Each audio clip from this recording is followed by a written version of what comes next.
Vous dites non, c'est dans le temps de la grâce. Ne frayez pas les chrétiens. Que Dieu ne peut pas envoyer un enfant de Dieu en enfer. Dieu ne peut pas envoyer quelqu'un en enfer. Les hommes ne peuvent pas aller en enfer.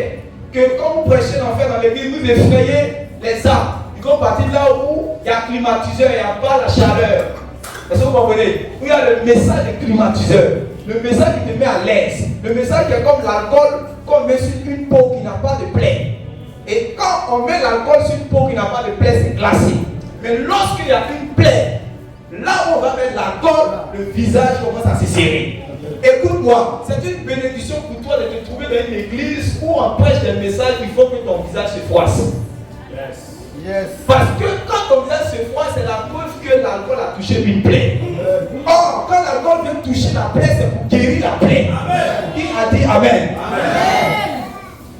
Quand nous étions jeudi au Marin, en train de prêcher, je vous ai dit qu'en tant que prophète, Dieu a mis un message dans mon cœur, j'ai commencé à toucher. Yes. J'ai vu les visages qui sont commencé à devenir bizarres. Alléluia. Yes. Et le Saint-Esprit, souvent quand les hommes ne disent pas pousse, à l'intérieur du Saint-Esprit de Dieu, pousse. Yes. Amen. Donc on n'a pas besoin des motivations autour des hommes. Parce qu'on est dans la vérité, il y a un esprit supérieur qui est à l'intérieur de nous qui nous dit insiste. Parce que je veux guérir la personne qui sera disposée.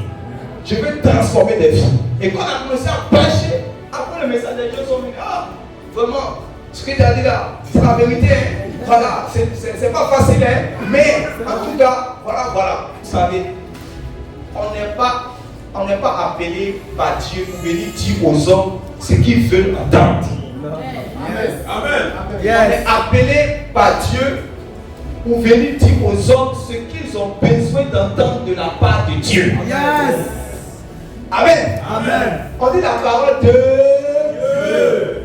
Ce n'est ni ma parole ni ta parole, nous sommes des hommes. Nos paroles ne peuvent pas nous faire sortir des ténèbres. C'est la parole de Dieu et la lumière qui peut nous faire sortir des ténèbres.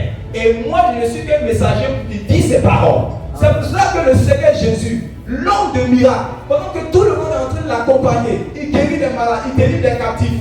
Il n'a pas encore ouvert la bouche pour commencer à prêcher. Maintenant, il fait asseoir les gens et puis il va les expliquer comment on fait pour rentrer dans le royaume de Dieu. Yes. Quand il a commencé à parler, la Bible dit même parmi ses disciples, il y a plusieurs qui sont partis. Parce que eux, il y a des paroles qu'ils acceptent et il y a des paroles qu'ils n'acceptent pas. Mais un bon enfant de Dieu, un bon disciple du Seigneur Jésus, lui prend toutes les paroles du Seigneur. C'est pour ça que Jésus a dit, si vous ne mangez pas ma chair, vous ne buvez pas mon sang, vous ne pouvez pas entrer dans le royaume de Dieu. Les gens disent, ah, cette parole est trop dure, qui peut la supporter? Et même parmi ses disciples, dans Jean 6, le verset 66, la Bible dit que plusieurs parmi ses disciples l'ont abandonné. Et Jésus s'est tourné. Il n'a pas pris pour dire, hey, mon ministère est tombé. J'ai prêché la vérité, maintenant les gens sont partis. Dieu, tu as vu dans quoi tu m'as mis? Jésus n'a pas dit cela. Il a regardé le petit groupe qui restait. Et il a dit, et vous aussi vous ne partez pas. Parce que si vous voulez me suivre, vous devez accepter aussi cette parole. Amen. Alors Pierre, l'homme zélé, a dit, à qui viens-nous? Tu as les paroles de la vie. Avant, une parole qui est Dieu est une parole de vie. Puisque les autres ont trouvé la parole dure et insupportable. Mais Pierre, qui est une brebis du Seigneur, a dit, cette parole n'est pas dure, cette parole c'est la vie. Yes. Cette parole que les gens disent c'est dur, nous on a besoin d'entendre car en elle nous allons trouver la vie. Imaginez une femme qui finit réellement d'avoir commerce avec quelqu'un, le mari de quelqu'un, elle arrive dans une église.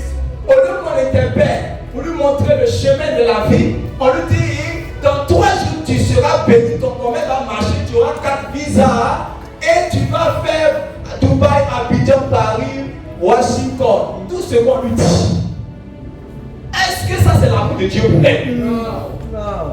L'amour de Dieu pour elle, c'est que comme à n'importe quel moment la mort peut la trouver, il faut qu'elle puisse mourir dans une bonne posture vis-à-vis de Dieu. Et donc on va l'avertir, on va lui montrer la voie à suivre, on va lui montrer le chemin, la vérité et la vie qui se trouve en Jésus, afin que ce détour des voies qui ne glorifient pas le Seigneur, pour qu'elle puisse marcher maintenant dans le chemin qui conduit vers le royaume de Dieu. C'est ça l'amour de Dieu. C'est pour ça qu'on dit quand Dieu a tant aimé le monde qu'il a donné, non pas les voyages, les maisons, il a donné Jésus. Pourquoi? Pour que l'homme ne périsse point, que l'héritage dans le royaume de Dieu, l'accès est difficile.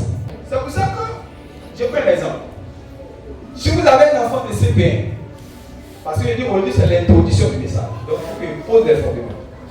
Si vous avez un enfant de CP1, ou un enfant que vous voulez inscrire au CP1 cette année, pour qu'il puisse aller à l'école, vous n'allez pas lui dire, par exemple, il faut étudier bien tes cours, parce que tu peux échouer à l'école. Est-ce qu'il peut comprendre ce langage? Vous allez dire quoi? Viens à l'école. Tu veux devenir quoi? Tu veux devenir médecin. Tu veux devenir quoi? Tu veux devenir pompier. Tu veux devenir quoi? Tu veux devenir capitaine. D'accord. Si tu veux avoir un travail, si tu veux être capitaine, va à l'école et tu vas réussir. Nous tous, on a utilisé ce langage-là pour attirer quoi? Les enfants africains. Parce que ce qu'on dit, ce n'est pas faux. C'est sur le chemin réellement de l'apprentissage qu'on arrive à la connaissance, on est qualifié pour un emploi et on commence à travailler. Donc le langage que nous disons n'est pas faux, c'est une vérité. Il suffit d'aller à l'école et je deviens ministre.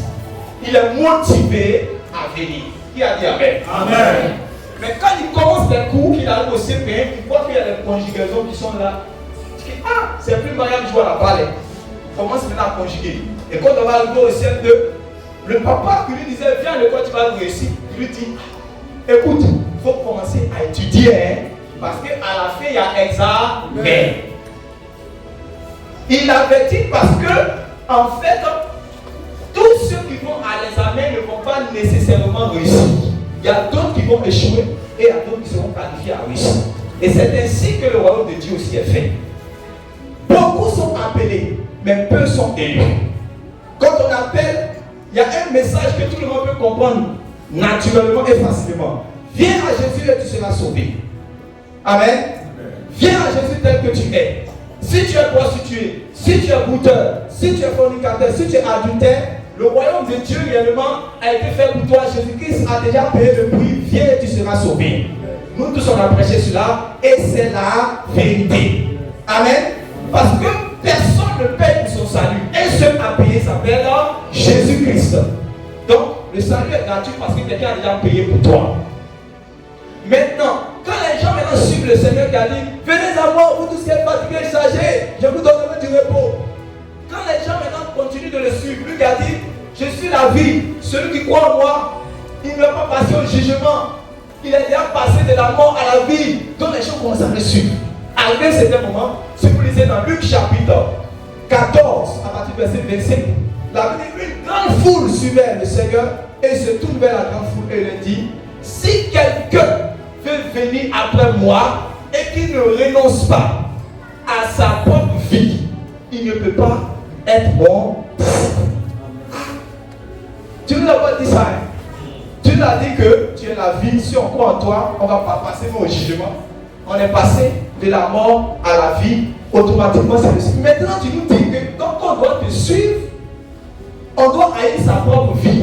Et on doit saisir ta vie. On doit porter notre croix chaque jour pour devenir tes disciples et rentrer dans le royaume de Dieu. Donc le langage commence à devenir solide. Qui a dit Amen? Amen. Qui a dit Amen? Amen. C'est là maintenant que tu vas dans l'église, tu dis non, que le royaume de Dieu, la vie éternelle, il faut travailler son salut. Voilà, il faut quitter certaines choses.